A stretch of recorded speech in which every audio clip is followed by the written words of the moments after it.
Spienne est un village faisant partie de la ville de Mons, dans la province de Hainaut, avec une population de 900 habitants. C'est en 1867 qu'on a découvert ici le site de Spienne, lors du creusement de la tranchée de chemin de fer Mons-Chimay. Et à quelques mètres ici du bâtiment actuel, les ingénieurs sont tombés vraiment sur des silhouettes étranges. C'est en fait les formes des minières qui se dessinaient en sous-sol. Il y a d'ailleurs une très belle coupe qu'on appelle la coupe cornée qui a été dessinée. Et puis ils ont retrouvé différents objets, une dent de mammouth, des pierres taillées. Et donc ils ont compris qu'on était sur un site préhistorique. C'est à ce moment-là que les musées royaux d'art et d'histoire vont aboutir ici, les archéologues, voir un petit peu ce site, et des fouilles vont commencer, ce qui explique qu'aujourd'hui il y a des pièces encore très belles et prestigieuses qui sont conservées à Bruxelles. Alors dans cette coupe cornée, eh bien, ils vont trouver différents outils, et notamment des pierres taillées qui sont très anciennes, des outils qui ont servi à dépecer les animaux, des outils qui ont été utilisés dans les minières par les hommes à l'époque. Et on parle souvent de Spienne aujourd'hui pour le néolithique, parce que c'est ce qui fait que ça a été reconnu patrimoine mondial de l'UNESCO. Mais en fait, le site est beaucoup plus ancien. On peut remonter jusqu'à 350 000 ans. Et donc, c'est ce qui est assez spécifique et impressionnant. Et à l'époque, il y avait des milliers de silex en surface, sur l'étendue du site, mais jusqu'à la découverte, les gens ne comprenaient pas ce que c'était. On pensait qu'il y avait eu un espèce d'énorme Big Bang qui avait remonté tous ces morceaux de silex en surface. Et ces morceaux, en fait, ce sont des silex qui ont été taillés ici. La période, notamment du néolithique, 2000 ans d'exploitation sur à peu près 170 hectares ici aux portes de Mons. Et donc des milliers de silex que l'on voit encore aujourd'hui, mais que les gens ne comprenaient pas à l'époque. La taille du silex ou des matières lithiques dures, parce qu'on ne taille pas que le silex, c'est une histoire qui commence sans doute avec celle de l'homme. Les plus anciennes preuves d'outils taillés en pierre, là, c'est selon les spécialistes, il y a encore énormément de débats et de disputes, de discussions à ce sujet-là, remontent entre 2 et 3 millions d'années pour les plus anciennes manifestations. En ce qui concerne les industries de silex qu'on va retrouver dans la région de Spienne, près de Mons, là, on est sur un phénomène de taille beaucoup plus récent. Donc, il y a eu des passages des hommes préhistoriques à diverses périodes dans la région de Mons, mais la période la plus connue de l'exploitation du silex dans la région de Spienne date du Michelsberg, donc le néolithique moyen, il y a environ 5000 ans. Sur Spienne, on a essentiellement 2 types de production. Une production de longues lames en silex. Quand je dis des longues lames, c'est entre 15 et 20 cm, parfois plus, qui vont servir essentiellement pour faire des outils un peu tout venant, les outils de tous les jours. Et alors une production très très spécialisée de haches en pierre qui vont être polies, qui après avoir été taillées sont polies et qui seront insérées dans un manche en bois pour former des haches.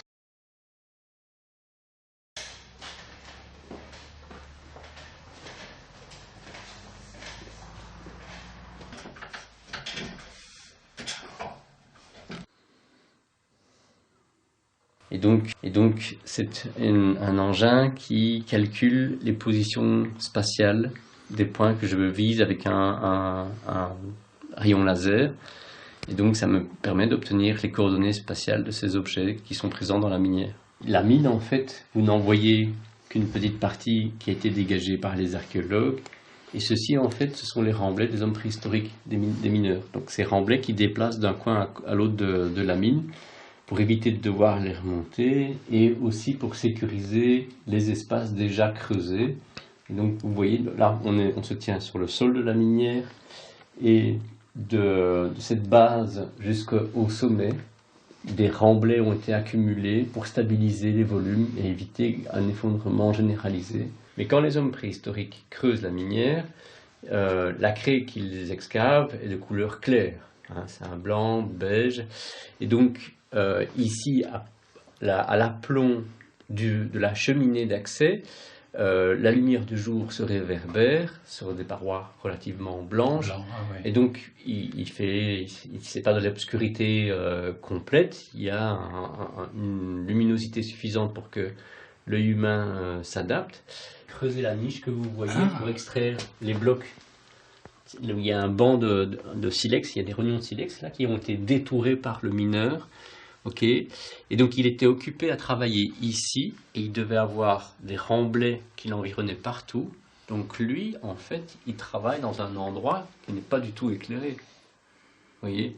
Et donc en fait, les mineurs fréquemment doivent se retrouver dans ce genre de situation, les mineurs de la préhistoire, mais même de nos jours, où ils travaillent quasiment sans lumière, voire pas de lumière du tout, et donc ils doivent comprendre les espaces comme le fait un aveugle dans sa salle de bain qu'il connaît par cœur à force de la toucher.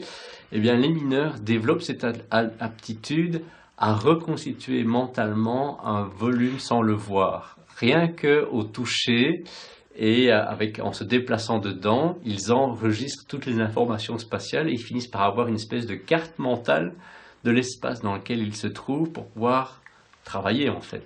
Le fait d'avoir cette technique-là, cette méthode de travail-là, c'est pas quelque chose qu'on peut trouver soit tout seul dans son coin, c'est quelque chose qu'on apprend en travaillant avec des gens qui savent déjà le faire. Et donc déjà à la préhistoire, il y a une transmission du savoir-faire de génération en génération. Je vous accueille ici dans le centre de recherche archéologique du Camp à Caillaux. C'est un bâtiment qui appartient à l'Agence wallonne du patrimoine de la direction de la zone ouest, c'est l'agence pour laquelle je travaille. Et donc je travaille comme archéologue à Spienne depuis 26 ans. Et quelles sont nos missions ici? En fait, c'est l'ensemble des objets qu'on va trouver en fouilles archéologiques vont être traités et étudiés ici dans les bâtiments. Alors qu'est-ce qu'on trouve en fouilles archéologiques? On trouve du silex évidemment, on trouve des fragments d'outils ébauchés, on trouve des blocs de silex en sous-sol qui n'ont pas été exploités par les mineurs.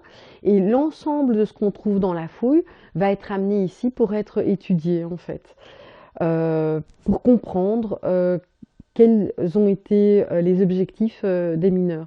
Donc par exemple, une des choses qu'on a appris, c'est que depuis qu'on travaille à Spienne et qu'on a fait ces fouilles depuis 26 ans, c'est que l'exploitation du silex engendre un énorme tri, une énorme sélection par les mineurs en sous-sol, parce que beaucoup de blocs ne sont pas adaptés pour leurs besoins.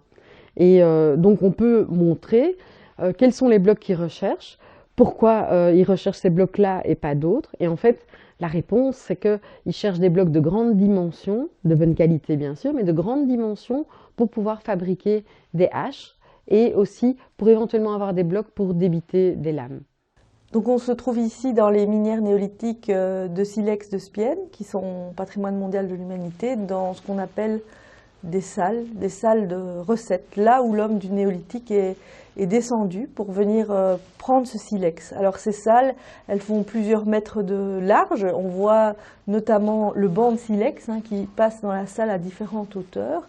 Et donc il faut imaginer qu'à l'époque, eh bien, l'homme du néolithique descendait jusqu'au point le plus bas de la salle, ce qu'on appelle le radier, et puis progressivement, il élargissait les volumes. Aujourd'hui, on conserve évidemment plusieurs pièces que l'homme du néolithique n'a jamais réellement vues comme ça, puisqu'à son époque, il faut imaginer qu'à la fois la craie et le silex qui ne l'intéressaient pas restaient au sol et puis progressivement l'aidaient à faire une espèce d'échelle en craie et en silex pour aller chercher les blocs plus haut. Alors comment ça se passait? Une fois qu'on était au radier, on élargissait la salle grâce à notamment des pics en silex qui étaient emmanchés sur du bois. Mais ça pouvait prendre un certain temps de taper dans les parois, ou alors évidemment faire levier avec notamment des bois de serre ou des bois pour ne pas perdre son temps à taper pendant des heures en soi dans les parois, et c'est ce qui fait qu'à certains endroits on a des négatifs dans les murs. Alors ce qui est intéressant aujourd'hui, c'est un site aussi où on peut voir des traces des outils que l'homme a laissés et des niveaux de sol sur lesquels il a marché. Évidemment, ce qui est important, c'est que le site va être reconnu en 2000 comme patrimoine mondial de l'humanité, notamment avec l'élément du génie humain, qui est un critère vraiment important pour l'UNESCO. Et ce génie humain, eh bien, qu'est-ce qu'il nous dit? C'est que le site atteste vraiment d'une étape dans l'histoire de l'humanité. Voilà. Alors, pour ce qui est de la formation de la craie et du silex, il y a une chose qu'il faut savoir, c'est que la craie, en fait, et le silex sont d'origine marine. En fait, ce sont des sédiments qui sont formés au fond de la mer. Et pour ce qui est de Spienne, c'est il y a environ 70 millions d'années. Alors, comment on le sait? Quand on regarde ce qu'on trouve dans la craie, on va retrouver des fossiles d'animaux marins. Donc, on peut voir par exemple ici un fossile d'oursin. Évidemment, les piquants ont disparu, mais il reste toute une partie de l'oursin. Et ici, il s'est miraculeusement fossilisé, et il s'est fossilisé en relation avec un silex, en fait.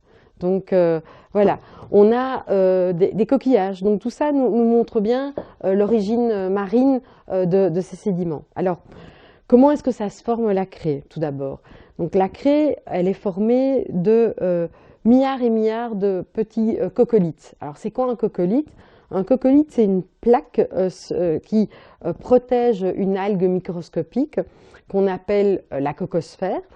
Chaque cocosphère comporte toute une série de petites plaques calcaires, et quand ces animaux vont mourir, ces plaques calcaires vont descendre sur le fond marin, former une petite vase, une petite boue qui va s'accumuler. Et c'est cette boue en fait qui est à l'origine de la craie. Et donc c'est un processus qui est assez long. Et dans chaque petit centimètre cube de craie, on compte qu'il peut y avoir jusque 800 millions de coccolithes. Donc vous imaginez une falaise de craie, une carrière de craie comme celle à Armigny, le nombre de milliards et de milliards et de milliards de coccolithes qu'elle contient, c'est presque impossible à chiffrer. Alors le silex là-dedans, le silex, lui, il se forme aussi sur le fond marin, et son origine, en fait, c'est d'autres animaux qui ont un squelette siliceux. La silice, c'est un peu comme du verre. Et ce squelette siliceux, il peut provenir notamment de certaines éponges qui ont leur squelette fait en aiguille de silice. Et donc, l'accumulation d'éponges va provoquer une concentration en silice, et cette silice va aller se mettre dans d'anciens terriers, qui sont des zones un petit peu meubles, un peu plus meubles sous le fond marin, et elles vont aller précipiter là-dedans. Et donc c'est quelque chose qui se passe sous le fond marin. Au néolithique, l'homme venait chercher ici du silex. Il le remontait depuis le sous-sol. Les mines les plus profondes font 20 mètres. Il remontait ces blocs en surface. Ça peut être des nodules de quelques kilos ou des tables de silex qui font plusieurs tonnes, comme on a retrouvé ici à Caen-à-Caillaux. Alors ces blocs étaient remontés en surface. Ils ne remontaient que les blocs évidemment qui les intéressaient, parce que c'était un lourd travail à bras d'homme. On n'a jamais trouvé de traces de trous de poteaux, ce qu'on appelle en archéologie des trous de poteaux en tête de puits. Ça veut dire qu'il n'y avait pas de structure, en tout cas dans les puits qui ont été fouillés, qui permettait de remonter ces tonnes de silex. C'était à bras d'homme, un peu comme aujourd'hui en Afrique dans les mines, où on met un arbre de manière transversale sur l'entrée de la minière, et puis avec des cordes qui existaient déjà à l'époque et des paniers, on peut remonter. Donc ça veut dire qu'en surface, il y avait certainement 2 à 3 hommes qui réceptionnaient le silex depuis le fond de la minière, et à partir de là, ils taillaient sur place. Alors comment est-ce qu'on le sait? C'est parce que sur place, justement, par exemple au silex, dans le musée, on peut encore voir les ateliers de taille qui ont 6000 ans d'âge. Et donc, par exemple, un exemple très concret pour la fouille actuelle, c'est le fait que dans certaines couches, on a trouvé des ossements humains. Et donc, les plus grands ossements, on les repère à la fouille, on les positionne. mais il y a des très petits fragments qui peuvent nous échapper à la fouille. Et donc, une fois qu'on a effectué la fouille, toutes les terres, on les garde et on les amène ici au camp à caillots, au centre de recherche, pour les tamiser. Et donc, c'est dans le grand bac de tamisage qu'en fait, on va passer les sédiments à l'eau pour recueillir les petits fragments. Et donc, c'est comme ça que, par exemple, on a découvert des dents appartenant au squelette humain. Parce que les dents, elles sont petites, elles sont pas très faciles à différencier de la craie au moment de la fouille. Et si on n'avait pas tamisé, on n'aurait sans doute pas de dents pour ce squelette. Alors au néolithique, en fait, l'homme va découvrir le silex, cette pierre dont il a besoin, en fait, parce que c'est une pierre très dure qui va lui permettre de créer toutes sortes d'outils qui sont importants dans son mode de vie. Il va trouver visiblement le silex parce qu'il affleure ici un cours d'eau, ici à Spienne. Et on voit très bien au niveau technique qu'il va d'abord creuser des petites fosses, 1 mètre, 2 mètres de profondeur. Et puis le souci, c'est que le banc de silex ici à Spienne s'enfonce. Et il va donc suivre ce banc de silex et devoir développer des nouvelles techniques pour pouvoir aller chercher ce silex en toute sécurité dans de la craie. Ce qui est impressionnant, c'est la période d'exploitation de ce silex ici à Spienne au néolithique, puisqu'on parle de 2000 ans. Donc c'est assez conséquent, c'est un des éléments aussi qui avait été souligné par l'UNESCO, la durée d'exploitation, puisque plusieurs générations ici se sont succédées. Et le silex, à un moment donné, va disparaître, détrôné en fait simplement par le métal.